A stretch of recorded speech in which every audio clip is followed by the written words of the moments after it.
Diamond સિટીમાં શાંતિપૂર્ણ રીતે ઉજવતા ધૂળેટીના પર્વમાં કતારગામ વિસ્તારમાં અસામાજિક તત્વોએ માજા મૂકી હતી। ધૂળેટીના દિવસે એક પરિવાર પોતાની ગાડીમાં સવાર થઈને રૂક્ષ્મણી સોસાયટી પાસેથી પસાર થઈ રહ્યો હતો। તે સમયે રસ્તા ઉપર ઉભેલા કેટલાક લુખ્ખા તત્વોએ ગાડી પર ગંદા પાણીની કોથળીઓ ફેંકી હતી। પરિવારે આ બાબતે વિરોધ કરતા મામલો બીચક્યો હતો। અસામાજિક તત્વોએ દાદાગીરી કરીને ગાડીની ચાવી કાઢી લીધી હતી અને અભદ્ર ગાળાગાળી શરૂ કરી દીધી હતી। ઝઘડો એટલો ઉગ્ર બન્યો કે લુખ્ખા તત્વોએ ઉશ્કેરાઈ જઈને પરિવાર પર હુમલો કરી દીધો હતો। હુમલાખોરોએ હાથમાં પહેરેલ ભારે કડા અને લાકડાના ફટકાઓ વડે પરિવારના સભ્યોને બેરહેમ રીતે માર માર્યો હતો।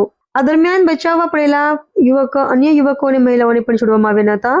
કુલ 12 જેટલા મહિલા અને પુરુષોને નાની મોટી ઈજાઓ પહોંચી છે। તમામ ઈજાગ્રસ્તોને તાત્કાલિક અસરથી સુરતની સ્મીમેર હોસ્પિટલ ખાતે ખસેડવામાં આવ્યા છે।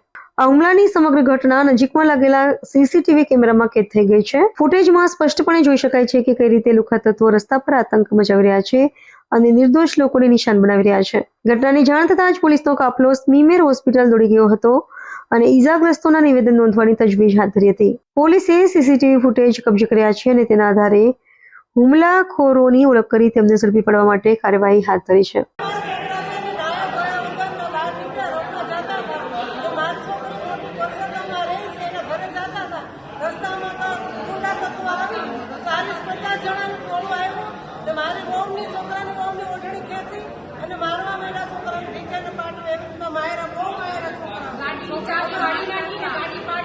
છોકરાને કોઈ વસ્તુની ધ્યાન ન દેતી એટલો બધો માર્યો। 10 વર્ષના છોકરાને હાથ પકડીને ઘા કરી દેવામાં આવ્યો। કપડાને ફાડી નાખ્યા છે। એ લોકોનો શું હતો ઈરાદો તમને નથી ખબર। એ લોકોને અમને એમ નથી ખબર કે ધૂળેટી હતી તો એના હાથમાં કલર હોવો જોઈએ, પણ એના હાથમાં લાકડી હતી, કેબલ વાયર હતા, ઢોલ હતી, આ પથ્થર મારો કર્યો। આ બધું શું હતું? 10 વર્ષના છોકરાને પટ્ટા પટ્ટા પણ મારવામાં આવેલો છે ને નિશાન પણ છે। આ બનાવ ક્યાં ગયો?